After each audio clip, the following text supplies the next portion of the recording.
Très végétal, hein, nos vêtements. Oui, ouais. Bah, on est avec la mère de ce décor.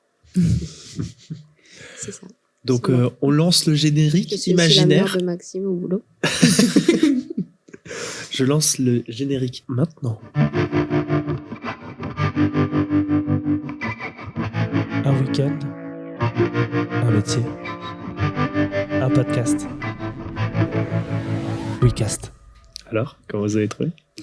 Trop bien. Il était génial. Donc, ouais, bienvenue Marie. Je te présente Alixia qui sera ma co-animatrice. Enchantée. Vous connaissez absolument pas. Non, je l'avais vu. Pas du tout. Marie, présente-nous toi, ton travail et comment t'es arrivée là. Voilà. Donc, je suis Marie Solène, photographe. Photographe spécialisée dans la publicité et la photo pour la communication des entreprises. Donc, pourquoi spécialisée dans ce domaine-là ? C'est parce que simplement, j'ai fait un apprentissage dans ce domaine-là. J'étais une étudiante pas très assidue. Donc, à la fin de ma troisième, on m'a conseillé de choisir une voie professionnelle. Les choix qui m'ont été donnés étaient vraiment pas intéressants, enfin, m'intéressaient aucunement. Je voulais vraiment travailler dans un domaine artistique. Et donc, j'ai fait une seconde générale pour avoir le temps de trouver ma voie. Et par hasard, j'ai fait un stage dans une agence de communication qui avait un studio photo. Et à la fin de ce stage, j'ai demandé à être prise en apprentissage dans n'importe quel domaine parce qu'il y avait du graphisme, de l'impression, de la photo. Tout avait l'air intéressant. J'y connaissais vraiment rien. Mais je leur ai dit, pitié, embauchez-moi. Je veux travailler chez vous, ça a l'air trop cool. Et donc, ils m'ont pris un apprentissage en photo. Donc, je suis tombée dedans vraiment par hasard. Et comme c'était une agence de com et qu'on travaillait uniquement pour les pros, j'ai continué dans cette voie-là avec une grosse spécialisation dans tout ce qui est photo culinaire. Ok. Voilà. Donc, j'ai fait 10 ans de salariat dans ce domaine. Avec, Toujours dans cette boîte-là, du coup ? Alors, dans plusieurs sociétés, mais toutes liées, c'est-à-dire que j'ai fait 7 ans dans la première société. Donc, j'étais 2 ans en apprentissage. Ensuite, j'ai été embauchée suite à l'apprentissage parce que j'ai une de mes collègues qui est partie et j'ai pu prendre son poste. Et au bout de 7 ans, le chef que j'avais là-bas à l'époque a créé sa boîte et m'a proposé de le suivre.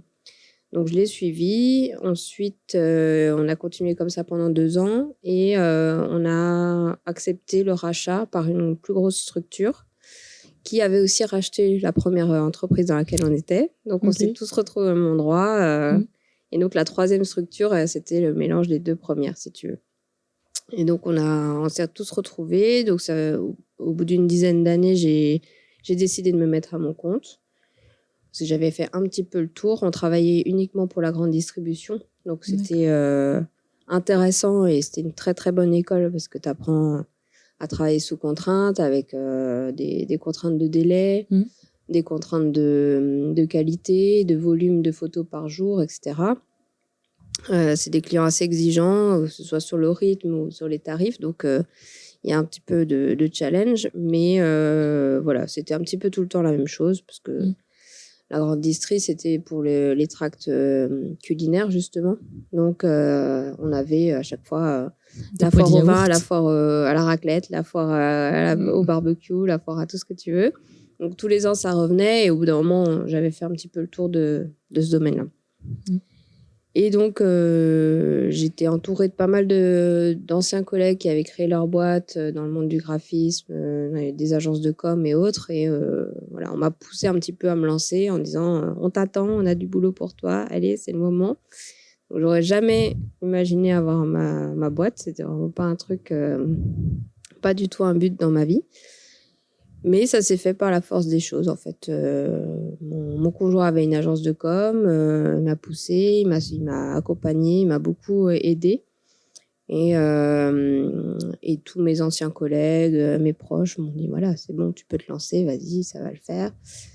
Et effectivement, ça fait maintenant 10 ans que je suis à mon compte, que j'ai ma structure. Donc, aujourd'hui, je fais toujours beaucoup de culinaire. Ça reste la partie la plus importante de mon métier.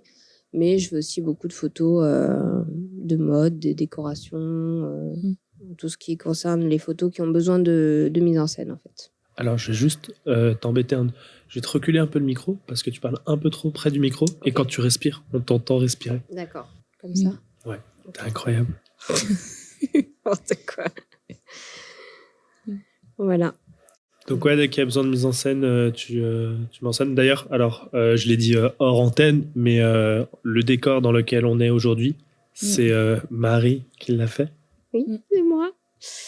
Merci de m'avoir fait confiance pour ça, déjà. Parce que pour ceux qui écoutent mais qui ne voient pas, il est trop beau. C'est ça. Faut aller voir sur voir la Internet. vidéo. C'est ça. Si vous voulez voir le décor, faut regarder les vidéos. Donc oui, j'adore ça. Ça fait partie intégrante de mon métier, même parfois plus que la photo, parce que la photo n'étant pas une passion à la base, ce qui me passionne le plus dans mon métier, c'est vraiment mettre en scène, trouver les bons décors, assortir les couleurs, faire la bonne lumière aussi, parce qu'en photo, c'est très important. Et la prise de vue, finalement, c'est l'aboutissement de tout ça. Mais ce qui m'intéresse vraiment, c'est de tout préparer en amont, trouver les lieux, trouver les mannequins quand il faut, faire les assortiments de meubles, de couleurs, de choix de décors. Et donc, selon les clients, selon les besoins, c'est tout le temps différent. Donc, c'est un métier où je m'ennuie jamais parce que ça change tout le temps. Et du coup, j'ai vraiment de quoi faire des décors très, très différents à chaque fois, que ce soit pour du linge de maison, du vin, de la photo en entreprise, de personnel en entreprise. C'est hyper varié. Donc, à chaque fois, il faut trouver des nouvelles idées, trouver des choses un peu innovantes, rester au courant des tendances. Et voilà, ça, c'est ce qui m'intéresse vraiment, quoi. Et si du coup c'est cette partie-là de ton travail qui t'intéresse et que la photo n'est que l'aboutissement entre guillemets de ce qui t'intéresse, est-ce que tu n'as pas envisagé de te réorienter pour travailler uniquement dans le côté déco, esthétique, choses comme ça? Alors non, pour plusieurs raisons. Déjà à la base, je cherchais un métier artistique, mais aussi technique. Ce que j'aime beaucoup aussi dans la photo, c'est le côté technique, gestion de la lumière. Des fois, me casser la tête pendant 2 heures sur trouver le bon éclairage pour une photo, ça me passionne. Des fois, je perds beaucoup de temps, mais c'est passionnant d'avoir une idée et d'essayer de la reproduire, de trouver exactement le bon éclairage, le bon angle, la bonne manière de présenter les choses. Et en décoration d'intérieur, c'est quelque chose qui me plairait beaucoup, mais je pense qu'il y a déjà beaucoup de monde sur ce créneau-là, que c'est pas forcément évident d'en vivre aujourd'hui. Et par contre, en photo, on est quand même pas très nombreux à faire ce que je fais. J'ai la chance de pouvoir en vivre sans devoir faire autre chose. Donc, je fais pas du tout de photos de famille, je fais pas de photos d'identité, je fais pas de photos de bébé, de mariage, de couple, etc. Je fais vraiment que du pro. Et comme j'ai la chance de pouvoir vivre de ce métier-là sans forcément beaucoup démarcher, sans faire beaucoup de commercial, je suis complètement consciente de la chance que j'ai. Et du coup, la déco, j'en fais vraiment en marge pour moi, pour des amis, je peux leur donner des coups de main, etc. Mais d'en faire mon métier, je sais que ce serait une démarche beaucoup plus compliquée, finalement, que de vivre de la photo aujourd'hui. Donc, je peux en profiter pour faire de la déco dans mon métier. Mais voilà, il y a aussi le côté technique que j'aime beaucoup en photo et surtout, je sais que la décoration d'intérieur, c'est quelque chose qui attire beaucoup de monde, mais de là à en vivre et que ce soit pérenne, c'est pas forcément évident. Au final, même dans tes compositions, ça devient une plus-value. Au-delà de simplement, quand les gens viennent prendre des photos chez toi, ils se disent pas juste je prends des photos de trucs, je sais que ça va être bien mis en déco et tout ça. Donc, d'une certaine manière, c'est un plus entre guillemets dans ton métier, quoi. Oui, c'est ça. Ça fait partie des choses qui intéressent les clients qui viennent me voir. Donc justement, j'ai pas mal de demandes dans ce sens-là, en me disant voilà, on cherche quelqu'un aussi qui peut nous aider à faire toute cette partie mise en scène déco. Parce que si tu veux, à l'époque, des photographes publicitaires qui avaient pignon sur rue et qui avaient vraiment des gros budgets, on avait le photographe et le styliste. styliste culinaire ou styliste déco. Enfin, on avait quelqu'un qui s'occupait complètement de ça. Il y avait pas... le photographe, normalement, ne gérait pas la partie déco. Et au fur et à mesure des années, les métiers changent. La photo publicitaire en fait partie. Il y a eu l'arrivée du numérique, il y a eu la baisse des budgets. Et donc, aujourd'hui, on est obligé d'être un petit peu polyvalent. Et c'est l'avantage que j'ai par rapport à mon domaine, c'est que dans le secteur, on n'est pas très, très nombreux à faire que du pro et en plus faire de la mise en scène et du décor. Donc, c'est vraiment pour ça qu'on me choisit en général. Et c'est clairement un avantage, quoi, de pouvoir le faire moi-même. Après, je peux me faire aider dans certains cas. Si c'est de la photo culinaire un peu poussée, où il y a besoin de faire des plats très élaborés, là, je fais appel à des cuisiniers. J'ai une maquilleuse coiffeuse avec qui je travaille pour préparer les mannequins quand il y a besoin. Je peux faire appel à une styliste si j'ai besoin que le décor aille encore plus loin que ce que moi je suis en capacité de faire, ou si je peux pas tout gérer parce qu'il y a des shootings où je dois vraiment me concentrer sur la photo et l'éclairage et où le reste doit être géré par d'autres personnes parce que problématique de timing ou autre. Donc je peux travailler en équipe aussi, mais sur des petits sujets, c'est vrai que c'est un avantage pour mon client aussi de pas avoir un prestataire en plus à prendre pour le côté déco et stylisme, quoi. Je reviens juste sur le côté culinaire. Tu dis, tu as besoin de faire un plat par un cuisinier pour faire une photo, mais est-ce que le plat est pas censé être fourni par le client ? En fait, ça dépend des demandes. Je vais avoir dans le culinaire, je vais avoir des choses assez différentes. Ça peut être de l'agroalimentaire, donc par exemple des marques de charcuterie, de fromage, du vin, de la pâtisserie. Ça, c'est des choses que les clients vont me fournir. Et ça va être du tout fait entre guillemets, que ce soit une pâtisserie ou un bout de fromage ou de la charcuterie. Je reçois le produit et moi je le mets juste en valeur. Après, pour de la charcuterie, par exemple, ça peut être, on me fournit le jambon en entier et il faut que j'ai une trancheuse et que je le tranche et que je le mette en scène et voilà. T'as ça dans ton studio? J'ai une trancheuse professionnelle, oui. S'il y a besoin. S'il y a besoin. Après, j'ai déjà fait des livres de cuisine aussi, où là, selon la difficulté, j'ai déjà cuisiné toutes les recettes moi-même. Donc, j'ai un client, par exemple, qui fait des fours à bois et qui voulait faire un livre de recettes sur les fours à bois. Donc, de recettes qu'on peut cuire dans un four à bois. Il m'a donné la liste des recettes et je me suis débrouillée. Donc, comme c'était des recettes assez simples, parce que c'est des recettes type gratin, tarte flambée, pizza, etc., des choses que je pouvais faire dans un four traditionnel aussi, parce que visuellement, on voyait pas forcément la différence. Là, j'ai fait composer, enfin, j'ai acheté tous les ingrédients, j'ai fait les recettes et je les ai photographiés. Donc, c'est un budget supplémentaire pour le client, forcément. Mais ça, je suis en capacité de le faire. Après, ce qui arrive aussi, c'est que je peux avoir des plats qui sont livrés et il faut juste les remettre, les mettre en scène correctement sur une belle assiette. Donc là, ça va être un petit peu de manipulation quand même pour les mettre en valeur. Des fois, refaire chauffer un peu la sauce pour qu'elle soit bien liquide, etc. Excuse-moi, Marie, je vais juste reculer un peu le micro. Je suis trop près encore. Ouais. Okay. Comme ça, c'est bon? Ouais, je pense que c'est... Parce que de toute façon, tu vas vouloir te mettre sur la table, donc ouais. Je sens que pour montrer à quel point t'es belle et jeune. Bonjour, cher auditeur ou chère auditrice, c'est Maxime du futur. Et c'est simplement pour t'indiquer que nous dialoguons avec l'ingé son qui parle en dehors de son micro. Je te remets ton podcast préféré de suite.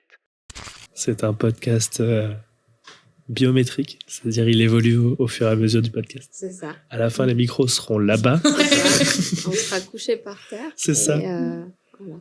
Sur le tapis, moi, ça m'irait en vrai. Ouais, en vrai. Cet après-midi, après le repas, ça va être encore pire. Petite sieste. Les personnes ne l'entendent pas et les personnes qui regardent la vidéo ne le verront pas, mais il y a un super tapis au sol. Voilà. Désolé les rageux. C'est ça. Où est-ce qu'on en était? Les sauces. Voilà. Les sauces. Donc parfois, il faut que je manipule un petit peu quand même. Il faut que je recuisine certaines choses qui sont pas esthétiquement correctes. Voilà. Donc ça peut arriver de devoir cuisiner. Voilà.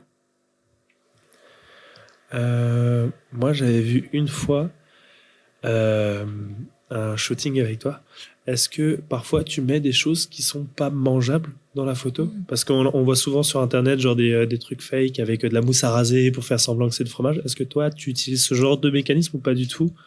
Ou avec parcimonie? J'en utilise pratiquement jamais. J'ai essentiellement dans le culinaire des clients locaux et plutôt des restaurateurs, des pâtissiers, boulangers, des marques d'agroalimentaire alsaciennes, etc.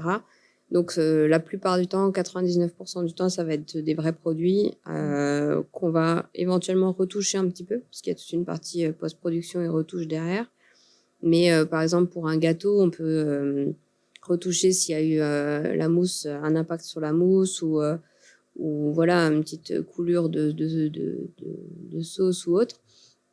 Mais ça va être des vrais produits. Après, il se peut parfois qu'il y ait, que je doive, par exemple, une viande qui est un petit peu séchée parce qu'elle est sous les projecteurs, de remettre un peu d'huile dessus, des choses comme ça. Mais ça va être des choses mangeables. Généralement, il n'y a rien qui est pas comestible, quoi, ou complètement fake. La seule fois où j'ai vraiment fait un truc qui n'est pas mangeable réellement, c'est que là où je travaillais au départ, donc comme on faisait de la photo pour la grande distrie, il y avait des ambiances par exemple de glace. Et la glace, les boules de glace, on pouvait en faire des fausses avec de la purée. Donc ça, on mettait des colorants alimentaires dans la purée, on faisait des boules de glace avec l'appareil pour faire les boules de glace. Et ça ressemble vraiment à de la glace. Donc ça, c'était des fausses glaces pour éviter qu'elles fondent et qu'on ait le temps de prendre la photo. Mais on va dire c'est le seul vrai artifice que j'ai utilisé, quoi. Voilà. Mais sinon, c'est des vrais produits, on peut tout manger après. Et c'est ça le plus beau dans son métier. C'est ça. Il y a beaucoup d'avantages en nature. C'est clair. Voilà. Donc après, c'est des fois ça va être 15 bûches de Noël d'un coup ou 15 pâtés en croûte. Donc, juste, c'est un peu monoproduit, mais voilà. Selon les périodes de l'année. C'est ça, c'est ça. Et en parlant de période de l'année, par exemple, si tu fais tes shootings sont relativement maîtrés, dans le sens, il y a toujours une certaine période. Par exemple, pour Pâques, tu les fais à telle ou telle date et c'est systématiquement les mêmes? Oui, généralement, alors il y a une comment on dit? Une périodicité. Ça se dit ça? Oui, je crois. Ouais. Ouais, c'est ça. Périodicité selon les clients. Tout ce qui est culinaire, agroalimentaire, il y a effectivement les moments, les fêtes qui vont être importantes. Et on shoot généralement 1 à 2 mois avant l'événement. Donc, je fais Noël en septembre, je fais Pâques en décembre ou en janvier. Voilà, donc c'est toujours un petit peu, ou février, c'est toujours un petit peu décalé pour que les clients aient le temps d'utiliser les photos, de commencer à parler de l'événement. Et après, il y a des collections aussi. Par exemple, dans le bijou, la mode ou la déco, il va y avoir printemps-été, automne-hiver. Donc, ou une collection par an, ou 2, selon le client. Et là, on va devoir aussi trouver parfois des lieux et des environnements qui font plutôt été, plutôt hiver. La problématique, c'est que c'est souvent l'inverse, c'est-à-dire qu'on va shooter l'été en hiver et l'hiver en été. Donc voilà, il faut qu'on invente de la lumière parfois et du soleil. Alors, dans un sens, ça m'a l'air moins gênant que dans l'autre. Genre, avoir la tenue été en plein milieu de l'hiver. Ouais, c'est clairement plus embêtant dans ce sens-là. Et les mannequins sont parfois très résistantes et préparées à ça. Donc, on a des petites méthodes, quoi. On leur enlève le manteau juste pour la photo et on leur remet. Après, quand c'est des photos où on n'a pas à gérer de l'humain, entre guillemets, c'est plus simple. Mais on a quand même des problématiques de météo parfois parce que même, par exemple, dans le linge de maison, la collection printemps-été, on va essayer de faire des photos en extérieur, sur des coussins outdoor, des choses autour d'une piscine, des choses comme ça. Et malheureusement, si on n'a pas la météo qui va bien, on est souvent embêté, quoi. Donc, on est obligé de jongler un petit peu avec tout ça. Est-ce que tu fais surtout des photos en extérieur, du coup ou... On va dire 50-50. Je fais beaucoup de photos au studio. Donc là, c'est surtout des produits. Souvent, ça va être plutôt des produits avec ou sans mise en scène. Parce que sur les produits, il peut y avoir la photo mise en scène, mais il y a aussi toute la partie, ce qu'on appelle pack shot. Donc, c'est le produit sur fond blanc, en fait. comme on peut trouver sur tous les sites de vente en ligne, catalogues ou autres, où on a besoin de présenter le produit sur un fond neutre et que le client puisse bien voir le produit. Donc ça va être en studio, surtout sur des petites pièces, des choses facilement livrables au studio. Et ensuite, je peux faire la même chose chez des clients quand il y a des produits qui ne sont pas transportables. Donc parfois, j'emmène le studio chez le client. Par exemple, pour la pâtisserie, ça arrive souvent parce que c'est des produits un peu fragiles. Donc, je vais poser le studio là-bas pour une demi-journée et puis on fait les photos sur place. Et après, je fais beaucoup de photos en extérieur, mais là, ça va être plus pour de l'humain, des photos de portrait corporate, photos de réalisation de mes clients aussi. C'est quoi du portrait corporate? Alors, le portrait corporate, c'est du portrait classique, si tu veux, mais dans le cadre du travail, du métier des gens. Donc, c'est par exemple le trombinoscope d'une entreprise. Ils veulent des beaux portraits de tous leurs salariés et de leur équipe. Et donc, je peux m'installer là-bas et prendre tout le monde en photo sur une demi-journée, une journée. Ça peut être des gens en train de travailler. Donc, ce qui est super intéressant, c'est qu'on est toujours dans les coulisses un petit peu des entreprises. Donc, il y a toujours des choses très intéressantes, même si c'est des métiers qu'on ne connaît pas et qui sont un peu obscurs pour nous. On peut être dans les coulisses d'une entreprise qui fabrique, je dis n'importe quoi, des pare-chocs, des pièces mécaniques. La pharmaceutique, ce genre de choses. Voilà, vraiment de tout, quoi. Ça peut être du fromage. Donc, d'aller dans les usines, c'est toujours intéressant parce qu'on découvre un peu l'envers du décor de comment on va fabriquer telle ou telle chose. Et donc, on fait souvent des photos en action des gens en train de travailler. C'est des choses qui servent à la communiquer sur les entreprises, plutôt sur le côté RH ou communication interne ou réseaux sociaux pro, etc. pour montrer un peu l'entreprise, l'envers du décor, les gens en train de travailler, contents, qui aiment leur société, qui sont contents de venir tous les matins, etc. Venez travailler chez nous, regardez comme ils sont heureux. Voilà, c'est ça. Donc, il faut trouver des volontaires, ce qui n'est pas toujours le cas selon la boîte. Mais voilà, et ça peut être ça. Et après, ça peut être des réalisations. Par exemple, si j'ai des photos, si j'ai des clients en architecture ou en décoration d'intérieur, des clients fabricants, je sais pas, de fenêtres, de volets roulants, de ce que tu veux. Ben là, ça va être des photos sur place, sur des réalisations qu'ils ont créées et où les clients sont OK pour qu'on aille faire les photos pour qu'eux puissent ensuite montrer leur savoir-faire et qu'ils aient une banque de données d'images pour montrer à leurs futurs clients en prospection, en clientèle ou illustrer leur site internet, leurs réseaux sociaux. Donc, c'est vraiment un peu 50-50. C'est que je suis en grande partie au studio et une grosse partie aussi en extérieur, selon la période de l'année aussi, parce qu'il y a des choses, par exemple, l'archi, on n'en fait pas en hiver ou très, très peu, parce qu'il faut qu'il y ait des feuilles sur les arbres, il faut qu'on ait la météo un peu de notre côté quand même.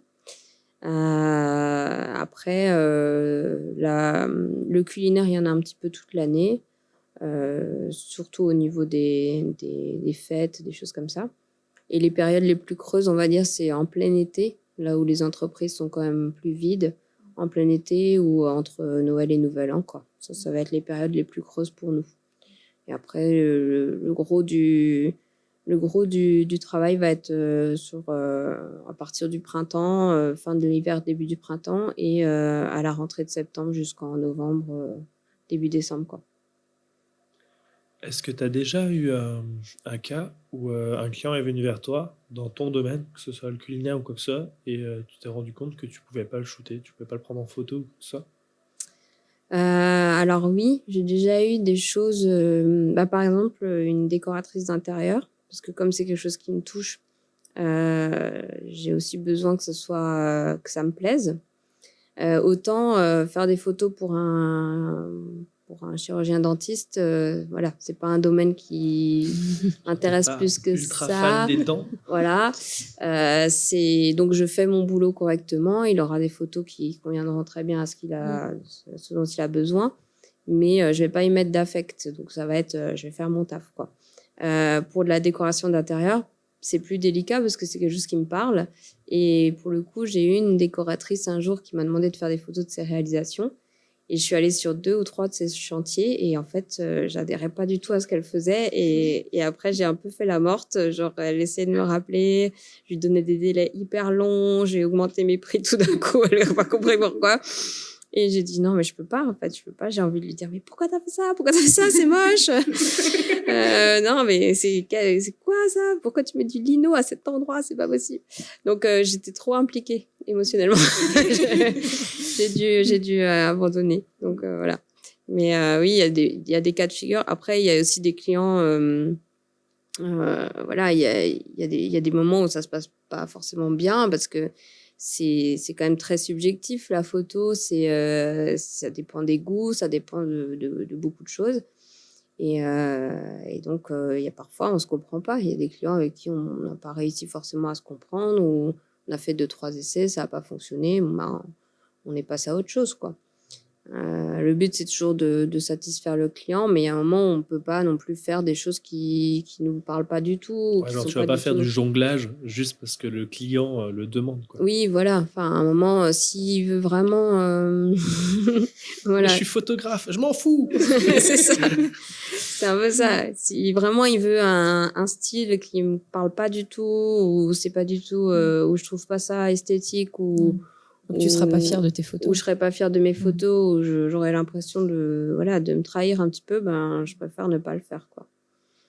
Et aussi dans la relation clientèle ou relation de commerciale, si à un moment j'ai l'impression de pas être reconnue entre guillemets ou au moins respectée, je suis arrivée aussi à un stade où je peux me permettre de dire bon ben cette personne ou ce client-là, j'ai plus envie de travailler avec parce que les conditions sont pas bonnes, parce que les délais sont toujours en dernière minute, parce qu'il va payer au bout de 3 mois, parce que dans la relation par mail ou autre, ça va être hyper froid ou pas du tout respectueux. Je peux aussi me permettre de dire bon ben je donne plus de nouvelles ou j'arrête de travailler avec, et ça c'est plutôt confortable, quoi. Quand on arrive à ça, c'est pas mal. J'imagine. Ça fait du coup combien de temps maintenant que tu fais de la photo à titre pro? En comptant l'apprentissage, ça fait 22 ans. Mais pourtant, t'as 25. C'est quoi le problème de temps? C'est quoi ce truc? Oui, ça fait. J'ai commencé en 2001. J'ai fait mon apprentissage de 2001 à 2003. Tu fais aussi, alors il me semble, hein, de la formation en photo? Oui. C'est un truc à côté, c'est pour le plaisir, c'est pour le plaisir de transmettre, qu'est-ce qui t'a amené à faire ça? Alors, ce qui m'a amené à faire ça au départ, c'est une rencontre, parce que j'avais jamais pensé spécialement faire de la formation. J'ai souvent pensé avoir un apprenti parce que je suis passée par l'apprentissage et que c'est quelque chose qui me plairait beaucoup de pouvoir transmettre de cette manière-là. Parce que pour moi, je trouve que c'est la meilleure façon d'apprendre en général, mais ce métier en particulier aussi. Et en fait, la formation via Oscar, donc c'est une entreprise qu'on a créée avec Grégory Tachet, qui est photographe aussi, et qui m'a contactée suite à une rencontre sur un événement professionnel. Il m'a dit voilà, moi j'ai déjà fait de la formation photo pour une entreprise nationale sur Strasbourg. C'est quelque chose qui me plaît, ça change complètement de notre quotidien. On rencontre des personnes plutôt amateurs qui ont envie de se perfectionner en photo, mais qui veulent surtout passer un bon moment. Donc c'est un truc beaucoup plus convivial aussi que ce qu'on peut vivre des fois en pro. Et il m'a dit j'ai envie de faire ça, mais pas tout seul. Et voilà, le feeling est passé, on en a discuté un petit moment. On a créé la société Oscar pour ça. Et donc, on donne effectivement des cours de photo sur des demi-journées en groupe de 10 personnes à peu près pour se perfectionner en photo, s'améliorer sur certains sujets aussi un peu plus particuliers comme photoportrait, culinaire, architecture et autres. Voilà. Et c'est assez intéressant parce que ça change complètement de notre quotidien. C'est vraiment une autre approche. On rencontre des gens passionnés aussi dans leur vie privée. Donc, c'est des personnes qui aiment vraiment la photo pour le coup et qui ont envie d'apprendre et qui sont intéressés. Et c'est toujours un bon moment. Ouais. Mais c'est des formations qui sont professionnalisantes du coup, ou ça reste amateur? Alors, pour les cours qu'on donne sur les week-ends, c'est amateur. On n'a pas de certification, c'est-à-dire que même si on fait une formation pro à quelqu'un, donc on peut faire un programme professionnel, entre guillemets, on peut proposer une formation qui permettra aux personnes d'en faire éventuellement leur métier, mais on n'a pas de certification, c'est-à-dire qu'ils n'auront pas un diplôme à la fin. Donc, c'est pas une formation qualifiante, mais on a déjà formé aussi des professionnels en interne de leur société. Par exemple, pour des services de communication, souvent, les gens ont besoin de faire des photos un peu quotidiennement dans leur entreprise pour pouvoir communiquer sur leur boîte. Et dans ce cadre-là, on fait des formations en entreprise. Donc, elles ne sont pas qualifiantes, il n'y a pas de diplôme à la fin, mais ils partent quand même avec un bagage qui leur permet de travailler la photo en profondeur et de faire des choses assez pro, quoi. De qualité. Ouais, c'est ça. Ouais. Et dernièrement, on a formé un futur photographe qui est donc en reconversion professionnelle par son entreprise parce qu'ils ont effectué un licenciement économique, donc ils ont eu possibilité, les salariés ont eu possibilité de se faire payer une formation. Et donc, il nous a choisi pour le former. Et là, on a fait vraiment une formation assez complète où on a vu toutes les facettes de la photo, que ce soit portrait, photo en studio de produits, reportage en entreprise, architecture. Donc là, il a vu un petit peu tout le panel qu'on peut proposer aussi sur les petites sessions en week-end. Mais là, on lui a fait vraiment un programme personnalisé pour qu'il puisse ensuite en faire son métier. C'est chouette. Ouais.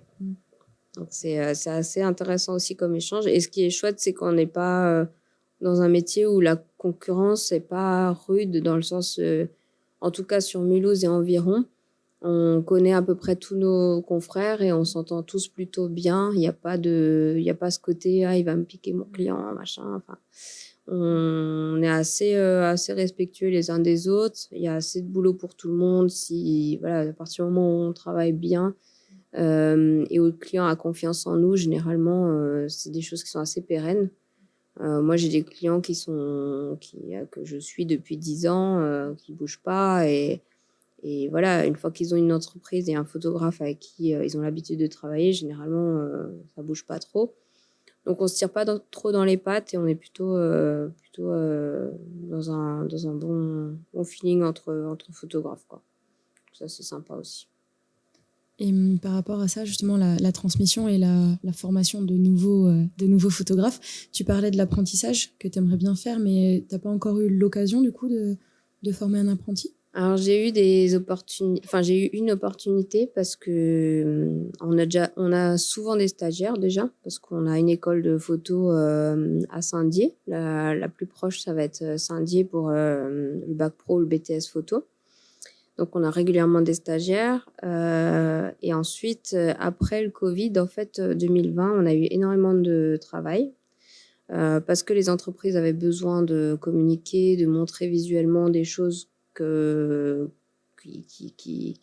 devaient montrer en fait visuellement des choses où les gens n'avaient plus accès physiquement. Par exemple, un traiteur avait besoin de beaucoup plus de photos parce qu'il devait pouvoir montrer ses produits et que les gens puissent commander en ligne. Les restaurateurs, tout ce qui est même vente en ligne, ça a explosé pendant le Covid. Donc, on a eu énormément de boulot et suite à ça, aussi des propositions d'aide de l'État pour prendre des jeunes en apprentissage.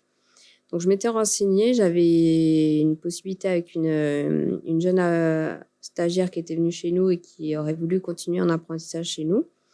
Et au final, elle a changé de formation, elle a décidé de partir sur Paris et de continuer en vidéo. Donc, on n'a pas continué ensemble, mais ça aurait dû se faire à ce moment-là. Et finalement, tant mieux, parce que la problématique, c'est qu'il y a eu un pic de travail et d'activité et de rentrée d'argent à ce moment-là, au moment du Covid, mais qui a rebaissé 2 ans après parce que il n'y a plus du tout les mêmes besoins, parce que les entreprises avaient des aides à ce moment-là, elles ne les avaient plus et ont dû commencer à rembourser leurs prêts à l'État, etc. Donc, les budgets com ont nouveau baissé. Et ça aurait été compliqué aujourd'hui de financer ce poste-là actuellement, quoi. Donc, l'un dans l'autre, c'est bien que ça se soit pas fait à ce moment-là. Mais ça reste quelque chose que j'ai en tête dans les années à venir, si l'activité le permet et que voilà, le budget le permet, quoi. J'avais une question. T'avais vas-y, Ouais, vas-y. si jamais je me dis s'il y a des jeunes qui nous écoutent, est-ce que vous prenez des stagiaires de troisième, des choses comme ça, même très jeunes, pour Oui, découvrir? on en prend. On aime bien les rencontrer avant. Parce que Visez les Alsaciens, parce que si vous venez de Paris, parce que ce podcast sera sur les internets. c'est ça. Si t'as quelqu'un de Tombouctou qui arrive et dit ouais, j'ai cru que vous preniez des troisièmes. Ouais, on peut, mais plutôt en local. Pour le coup, ce sera plus simple. Sinon, il faut les héberger, tout ça commence à être compliqué. Mais oui, on en prend régulièrement parce que après, c'est souvent des jeunes qu'on connaît parce qu'on forcément, c'est un métier qui attire beaucoup de jeunes et d'adolescents. Donc, on a déjà pas mal de monde autour de nous qui nous demande ouais, mon fils, ma fille aimerait faire son stage de troisième chez toi. Donc, on en a chaque année régulièrement. Et c'est souvent des jeunes qu'on connaît déjà un petit peu ou dont on connaît les parents généralement. Après, quand on a des demandes spontanées, qu'on rencontre le jeune et qu'il a l'air motivé, on les prend. On fait juste un petit peu attention maintenant parce qu'on a parfois eu des mauvaises expériences du fait qu'on travaille seul et que il faut du coup être constamment avec l'apprenti ou enfin le stagiaire. Il faut quand même que ce soit quelqu'un qui soit un petit peu motivé, qui ait envie de poser des questions, qui soit intéressé par le métier. Et comme c'est un stage obligatoire, on a déjà eu des stagiaires qui venaient juste parce qu'il fallait passer le temps. Et pour le coup, ça nous pénalise vraiment parce qu'on est obligé de passer du temps avec cette personne et quand même lui montrer des choses. On ne peut pas juste le laisser sur un siège. Et ça nous demande beaucoup plus d'énergie et de temps quand c'est quelqu'un qui n'est pas motivé. Donc, on essaie vraiment de sélectionner des jeunes motivés et on en a parfois qui sont assez incroyables et qu'on aimerait adopter parce qu'ils sont trop gentils, trop choux et voilà, qui sont vraiment passionnés par ce Ils qu'on ont souvent fait. déjà des parents. Oui, voilà, c'est ça. On peut pas tous. Je peux pas être la mère de tout le monde, Marie. Non, c'est vrai. Il faut que j'arrête avec ça. Mais voilà, il y en a certains qui sont très touchants et puis qui sont vraiment motivés, qui posent plein de questions super pertinentes. Et c'est toujours intéressant parce que même s'ils veulent pas être photographes par la suite, ils posent plein de questions sur l'entreprise parce que finalement, ça reste un fossé entre l'école et l'entreprise. Et c'est en général, leur première expérience en entreprise. Donc, quand ils sont intéressés, c'est chouette parce qu'il y a un vrai échange et on voit que voilà, ils repartent avec des réponses et c'est toujours des transmissions assez intéressantes, quoi. Qu'est-ce que tu conseillerais à quelqu'un qui voudrait faire ton travail, ton métier? De faire autre chose. Ok. Non. Non, il y a plusieurs choses.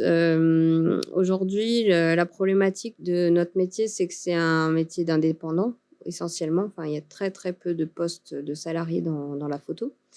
Donc, ce que je déconseillerais dans un premier temps, c'est de passer justement par le bac pro ou le BTS, parce que c'est un petit peu des voies de garage, c'est-à-dire qu'on fait un bac pro photo ou un BTS photo, et ensuite on est obligé presque de se mettre à son compte directement à la sortie de l'école, ce qui n'est pas possible en soi, parce qu'on n'a pas assez d'expérience, pas assez de réseau, de bagou commercial pour arriver à se débrouiller tout seul en sortie de cours, à part certaines exceptions, rares exceptions. Mais ce que je conseillerais à des jeunes qui veulent faire ce métier-là, c'est déjà faire des photos, mais un maximum, même quand c'est pas encore le moment de commencer une formation, même s'ils sont encore au collège, d'en faire un maximum, même si c'est avec un téléphone, même si c'est avec n'importe quoi. Mais faire un maximum de photos déjà pour sentir les choses et puis s'auto-former déjà dans un premier temps. Et après, plutôt partir sur des écoles plus complètes, donc passer le bac et ensuite école d'art où ils pourront faire à la fois de la photo, de la vidéo, parce qu'aujourd'hui, je pense que c'est important de savoir faire les deux. Du graphisme éventuellement, du web, des choses, voilà, un petit peu compléter l'offre plutôt que de faire que de la photo, parce que ça permettra peut-être de rentrer plus facilement en tant que salarié dans une première entreprise, d'avoir une expérience, et ensuite, au fur et à mesure, de se perfectionner en photo un petit peu de son côté, en loisir, entre guillemets, et ensuite de peut-être en faire son activité principale plus tard.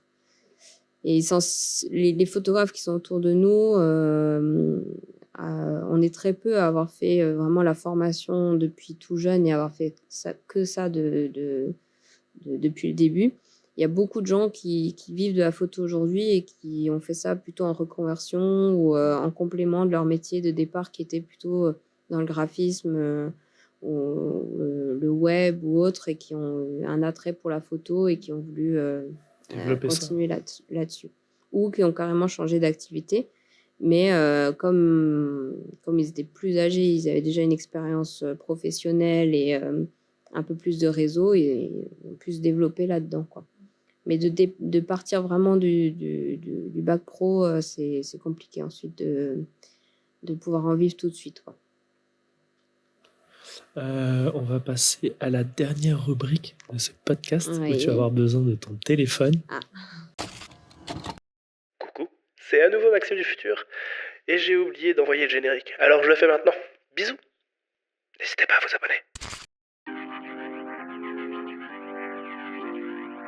L'instant de la caillasse, le blé, le pognon des pépettes.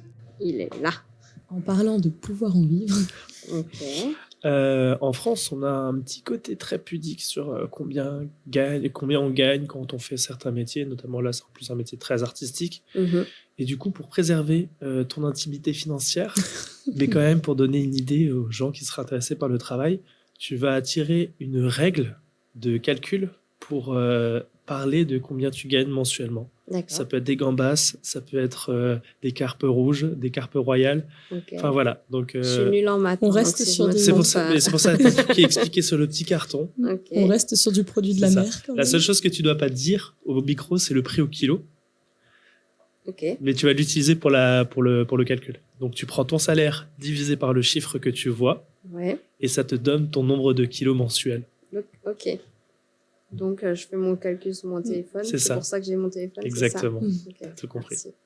C'est impossible de le faire de tête là. Non, c'était pas le but.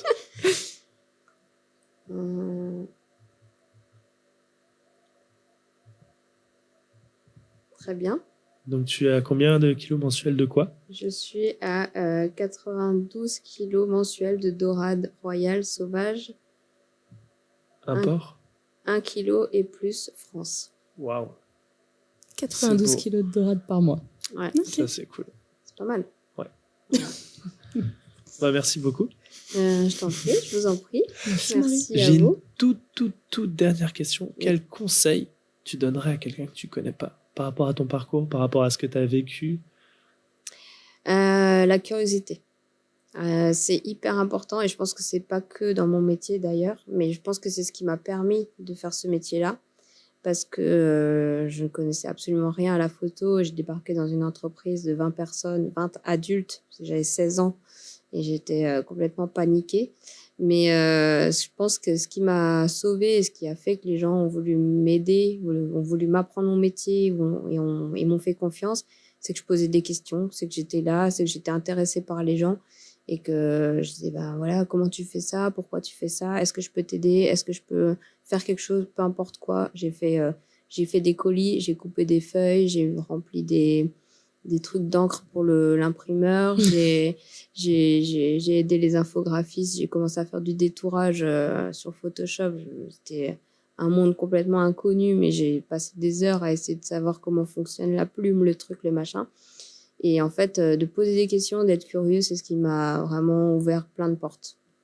Parce que je partais de zéro, j'avais 16 ans, j'étais dans un monde d'adultes et en fait, je pense que ça les a touchés d'un côté parce que voilà, ils n'avaient pas forcément l'habitude d'avoir quelqu'un d'aussi jeune dans la structure et que j'avais ce côté un petit peu voilà, innocent et Attendrissant. voilà, peut-être, je pense un petit peu parce que j'ai un peu mon maître d'apprentissage, c'était un peu mon deuxième papa, quoi. Il avait l'âge de mon père et c'était voilà, je le considère un peu comme mon papa.